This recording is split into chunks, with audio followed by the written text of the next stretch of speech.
Well, good morning, everyone. I was really happy that Tom asked me to come. Primarily, he wanted me to, as he said, to talk about some of the things we've done over the last 5.5 years, but also let you know what the Inspector General's office is, what we do, what our mission is. I know for myself, I was a prosecutor for about 17 years. It wasn't until the end of those years when I was doing some public corruption in the AG's office that I even got to know what the office was. And even at that, I thought the IG's office was all about fighting public corruption, but it's so much more than that. So today, what I want to go over, I'm going to let you talk about what our statutory mandate is. We are created by statute, what our vision is. We've just gone through this whole, when I got reappointed, we went through a whole strategic plan, and so I'm going to share with you all the hard work we did to come up with this vision statement, the history of the office, the structure, what by statute, what we do with our investigations and how we refer them, our investigations, what some of them are, recoveries, the money that we've brought back for the state, hotlines. I was just at a fraud conference last week. Hotlines are the way to detect fraud, and they also serve as a prevention mechanism if you have a really good, well-established hotline with some integrity. Prevention and education, I'm going to talk about what our mandate is and how that comes into it. And then awards and accomplishments. Over the last 5.5 years, I'm really proud of the work that the office has done. So here's the statutory mandate. The Office of the Inspector General shall act to prevent and detect fraud, waste, and abuse in the expenditure of public funds, whether state, federal, or local. So what does that mean? We are responsible for preventing, and I'll talk to you about our educational programs, and detecting. That's the investigation part of what we do, and it's fraud, waste, and abuse. I came into this position as I said, as a prosecutor. I think people thought I was going to focus a lot on the detection piece of it and really do more investigations, but you'll see the data. We have increased the educational component of our office because the prevention part of it is really important. And as I said, I was at a fraud conference last week, and one of the lines I learned, which I think is really good, it costs a lot less of government dollars or state funds to prevent fraud, waste, and abuse than it does to detect it. And here's our vision. So we've been through this process of coming up with a strategic plan for the next 5 years for our office. And as part of that process, we came up with our vision statement for the office. I don't think this is anything new, but it's just something that we were able to work on. We got input from the whole staff. So the vision statement of our office is the Office of the Inspector General enhances public confidence in government, ensures accountability, and promotes the best interests of the people of the Commonwealth in the use of public funds and property. What that means is, and I think Tom shares this, when we show up, the IG's office shows up, or the Comptroller's office shows up, it goes to that old adage, I'm from the government and I'm here to help. We really are. When we show up, we are here to help. So here's some of the history, and I think this is one of the things Tom really wanted me to get across to people, just so people understand where we came from. And I think our history, as with anything, history directs where we're going. So we're the first state-level Inspector General office. I'm part of the Association of Inspector Generals, which are worldwide. I mean, the federal government really started the Inspector General model. There's an Inspector General in each secretariat. There weren't any state-level Inspector Generals at the time. The military has a lot of Inspector Generals. But anyway, so we're the first one. We were created in 1981 at a recommendation of the Ward Commission. I'm going to get to what the Ward Commission was and what it found. Obviously, as I said, based on the federal model. So the Ward Commission, which was headed by John William Ward, at that time he was the retired president from Amherst College. And he led this commission that was created in response to the corruption in the building and construction of UMass Boston out in Dorchester. The contracts had been awarded through corruption. There were legislators who were indicted and went to prison. And as some of you already know, you read the paper, you know what's going on in some parts of UMass Boston. The garage is a travesty that thing was built. I used to work out there back in the 80s when I lived in Dorchester, and even then, I used to be afraid to go into that garage. And at that point, it was not even 20 years old, and the thing was crumbling. But it was shoddy construction and design. And obviously, other than some of the beautiful new buildings that have gone up, the old buildings, the campus is just suffering because of the old buildings that were built as a result of what the Ward Commission found was that corruption was a way of life. This is the 60s and the 70s. Corruption was, and prior, corruption was a way of life in Massachusetts government. Political influence. It was political influence and not professional competence or expertise. That was the prime criteria for you to do business in the state. And obviously, poor quality work and degraded work standards were the norm. So what was happening, particularly with the building of UMass Boston, that the people who were getting the contracts to do those buildings, it was because they were giving kickbacks. It wasn't that they were the best architects, the best contractors out there. They were the ones who were willing to grease the palms of the legislators who were willing to take that money. And we're all suffering for it. So the Ward Commission came up with a concept of a state-level Inspector General's office.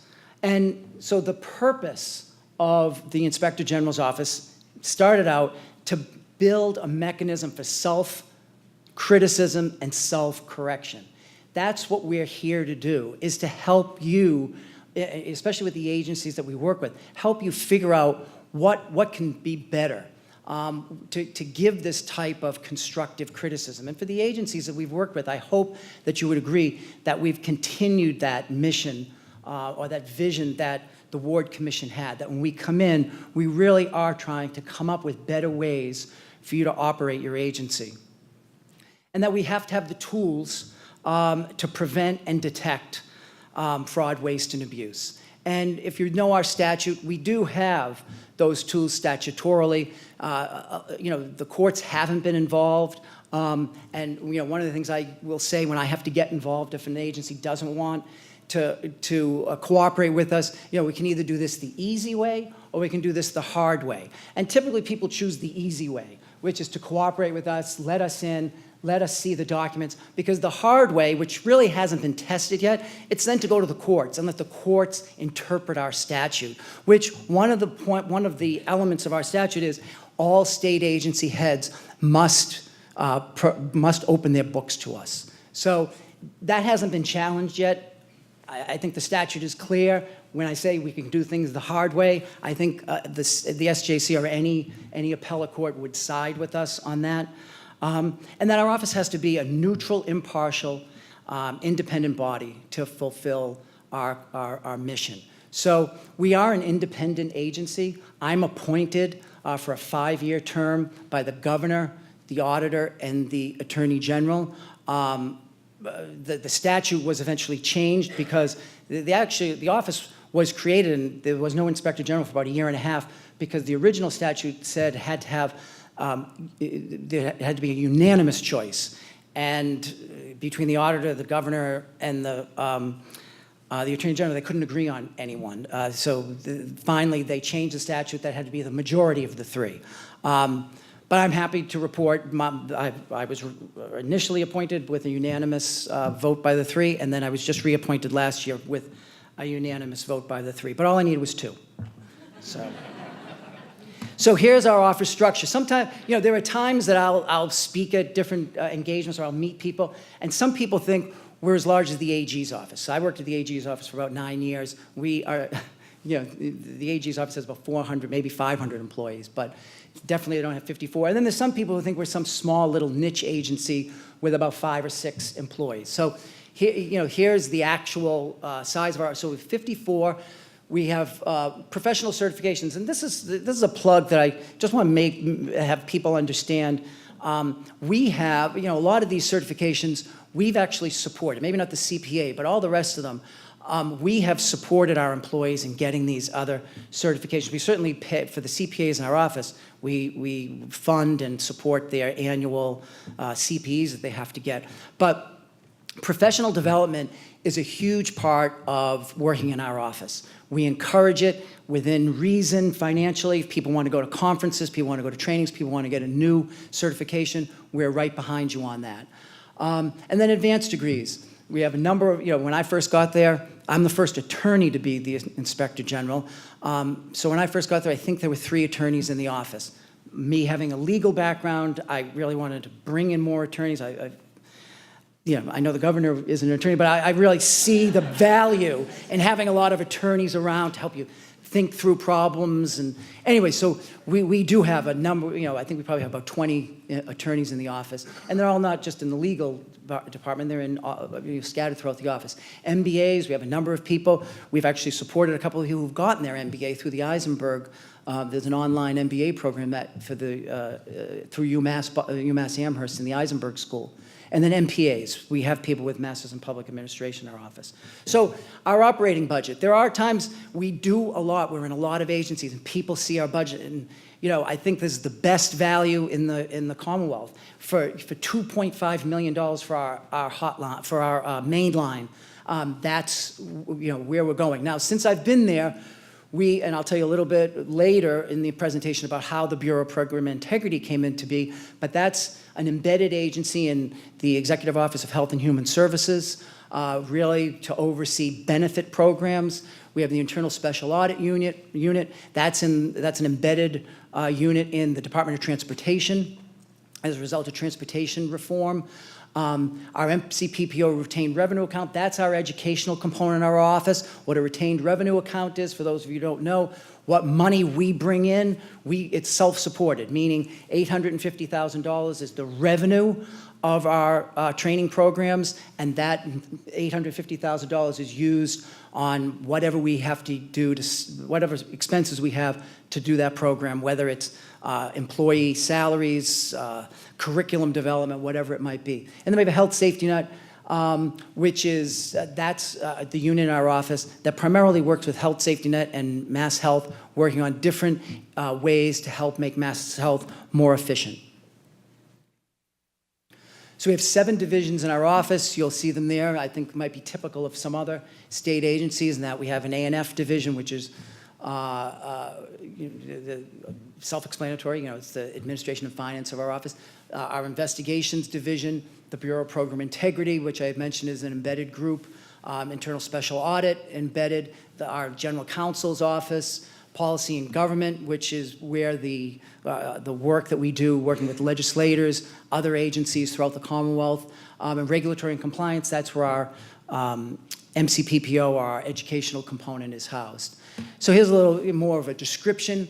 Administration and finance, our human resources, information technology, our procurement support, audit, oversight, and investigations. This is where we do both civil and criminal misconduct investigations. The Bureau of Program Integrity, as I had mentioned, overseeing EOHHS benefit programs, internal special audit unit, Mass DOT.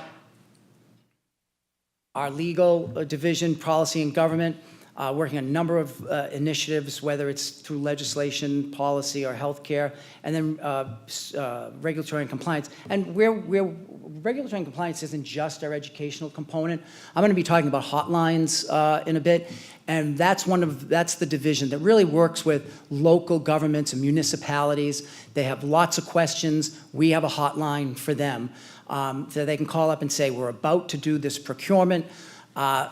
Just want to cross our T's and dot our I's. Can you, help me out to make sure I'm doing this properly? The prevention part of it is a lot cheaper than the detection part of it or the enforcement part of it. We'd rather somebody do a procurement properly and do it right than us have to go back when they did it improperly, and we've got complaints coming into our other hotline because things haven't gone well. So here's something, this slide, I hope if there's something that you take away from this short talk that I'm doing here, is what's written on this slide. So since I came in 5 years ago, we've been able to put in, and this isn't even all of them, these are some of the policies and procedures that we've been able to put in place. And I think for any agency to operate efficiently and effectively within the bounds of good government, you've got to have these kinds of policies. And I'll focus on a few of them. Annual performance reviews. Now, if anybody's got a union shop, you're definitely doing annual performance reviews. But for those of you who don't have union shop, I came in, a performance review hadn't been done for 20 years. There is no way you can manage an office, you can manage any type of personnel without a performance evaluation on an annual basis. There is just no way. That is just malpractice. So if you don't have an annual performance evaluation system, please go back today and give us a call. We'll send you a template for one. You have to have performance evaluations going on an annual basis. Internal control plan. Now, we did have an internal control plan. I mean, this is how we really got involved with the Comptroller's office. We had an internal control plan that was not in one place. You know, we had certain procedures and policies, and we now have an internal control place that's managed in one place. We have an internal control working group, about, I think it's 5 or 6 people in our office, leaders in our office from different areas. They meet regularly to go over the internal control plan because it is a living document. We've gone into into agencies, and we've said, can we get the internal control plan? And this is serious. They'll get it, and it's like, here's the internal control plan. That is not an internal control plan. You've got to have a living document, knowing how everything operates in your agency. And if you don't, either myself or the controller will be knocking on your door sometime soon because something is going to go wrong, and that it's going to lead to us being there if you don't have a robust internal control plan. Personnel manual. So we did have somewhat of a personnel manual. It's somewhat outdated, the same thing that really hadn't been focused on. We have a group of people in the office, which is, for me, I appreciate it. There are some times that they want to come and change a thing, and I want to like shut the door before I see them coming. But it's great to be able to have modern, updated personnel policies. And you've got to be able to do that because the best way to build loyalty within your staff is to really be able to have some innovative policies. And I'm going to talk, the last one is telecommuting. I was absolutely against telecommuting. I mean, we're the Inspector General's office. We live in a glass house. And so we did a pilot. It took about a year to get the policy together because people really wanted this telecommuting policy. And they were saying this agency, that agency, the feds. I don't think there's any feds here. There's a state, they've got telecommuting. There are people who go to the feds and you work 4 days from home. And so we had about a year. We had a task force that put this together. We did a 6-month policy, a 6-month pilot program for the policy, and nothing went wrong. We weren't on the front page of the Globe. People were doing their work, but it's a robust, complete policy. You're gonna do telecommuting. You're gonna send us an email. We're not looking for like law firms. What'd you do every 6 minutes?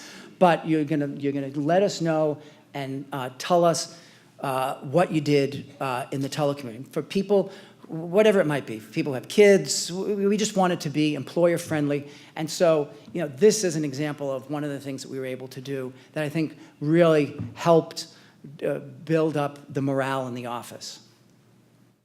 So by statute, we make referrals to either the Attorney General's office. These are the divisions that we typically work with, the U.S. Attorney's office. So those are by statute. We can make discretionary referrals. That's what, when Tom was talking about, he's on the IG Council. If we want to make a discretionary referral, we run it by the IG Council.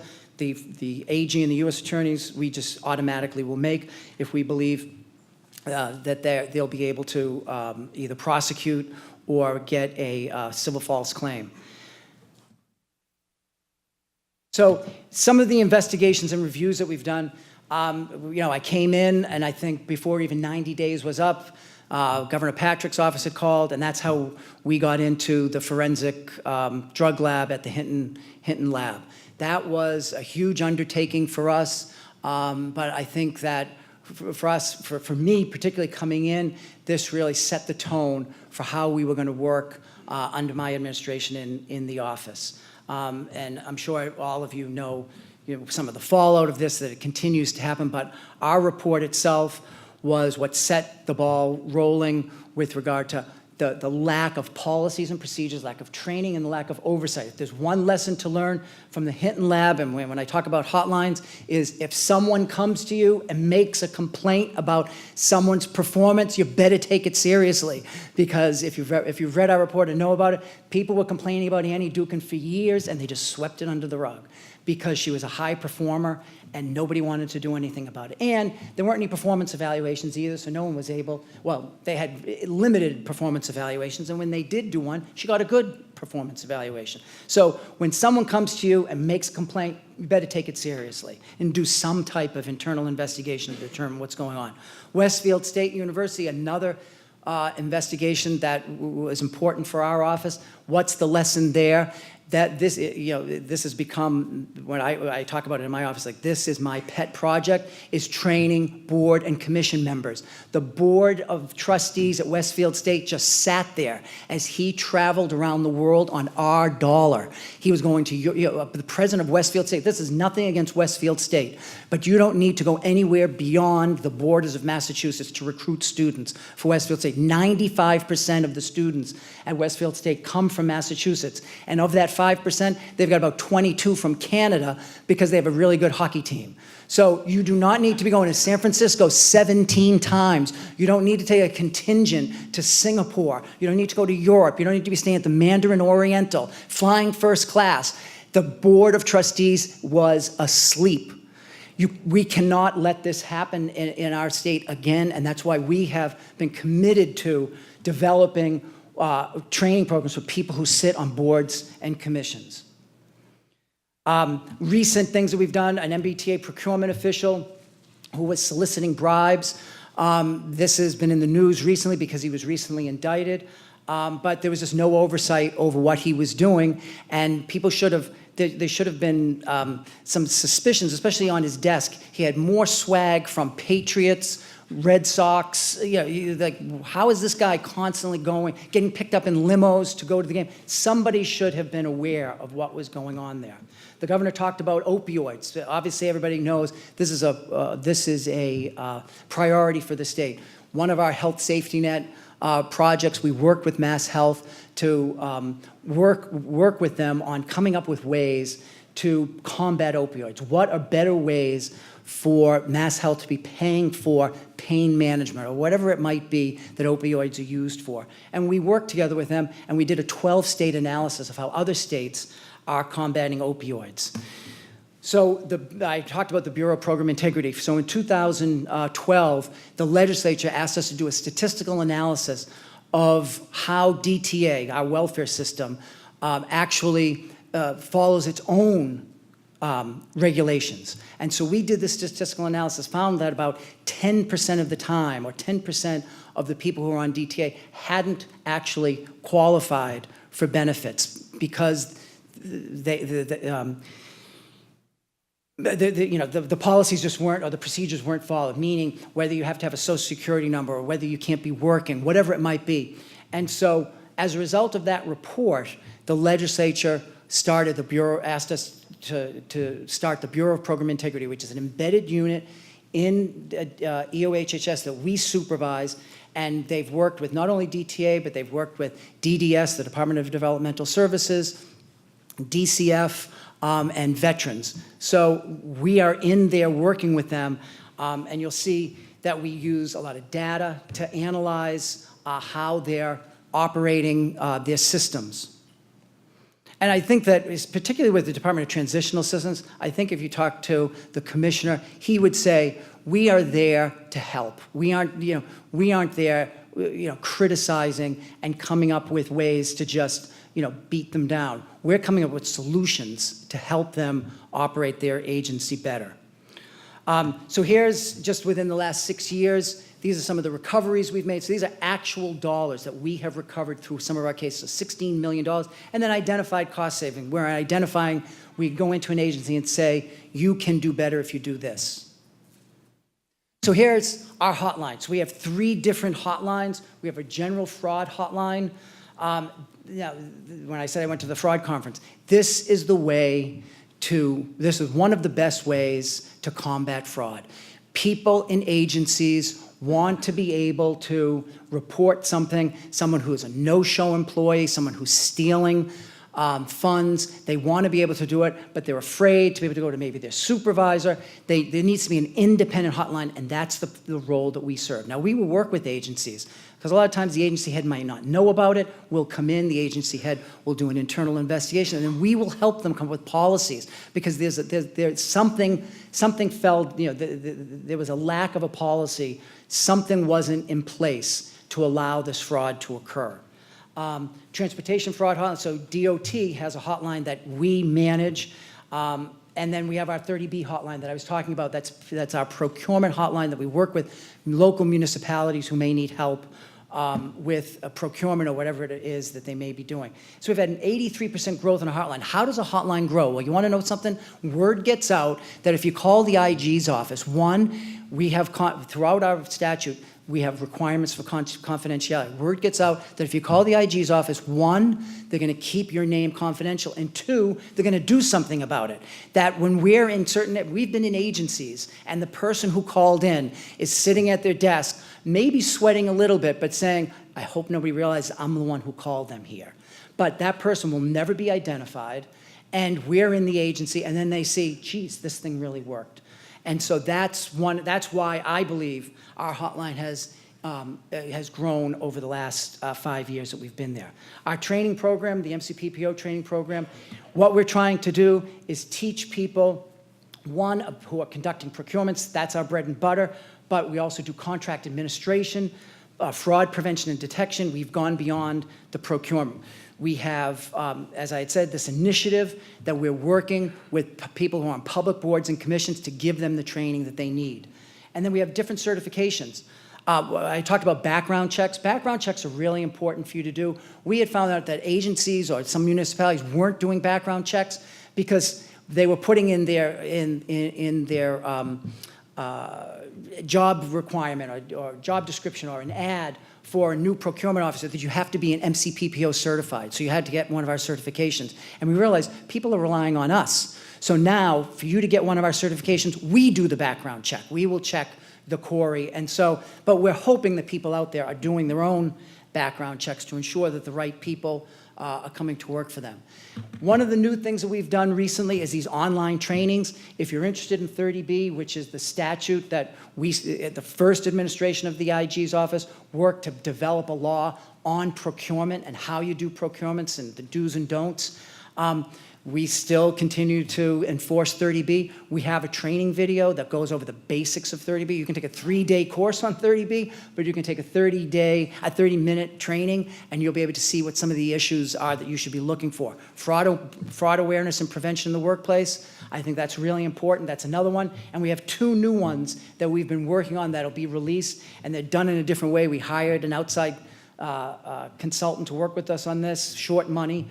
And contract administration and how to be, we're getting it from all angles. If anybody here is on a board or a commission, please, I hope that you at least take our class. If you aren't, all I ask you to do is ask questions when you're sitting on boards. When someone says they're going to Europe, if someone says they're going to San Francisco for the week, ask some questions why that is relevant to their job. So this is the change that we've had in the time here. We've gone from $600,000 to $850,000. The students have more than doubled, and the classes have almost doubled. Here, we've gotten 2 Carballo Awards, and I'm proud of this. It's not just me, it's the rest of the agency. We got the Carballo Award for Hinton, as well as Westfield State. And then we hosted, that IG agency that I talked about, hosted a national, well, it was actually an international conference because there were people from all around the world, 300 people that came for the annual conference, the 20th anniversary of the AIG. Different legislation. The only thing I'll point out here is housing authorities. We came in, I had just worked, the case I worked up with the IG's office when I was in the AG's office was the Chelsea Housing Authority, another place where boards are asleep at the wheel. And we were able to get legislation passed that people who sit on housing authority boards have to have mandatory training. So anyway, that's the end of it. I appreciate your time. Please go to our website if you have any questions about anything that I've talked about. As agency heads, if you have something that you want to talk to me about that I've talked about today, send me an email, give me a call. We want to make sure that you are doing the best that you can with the resources that you have. So thank you, everyone, today for your time and attention.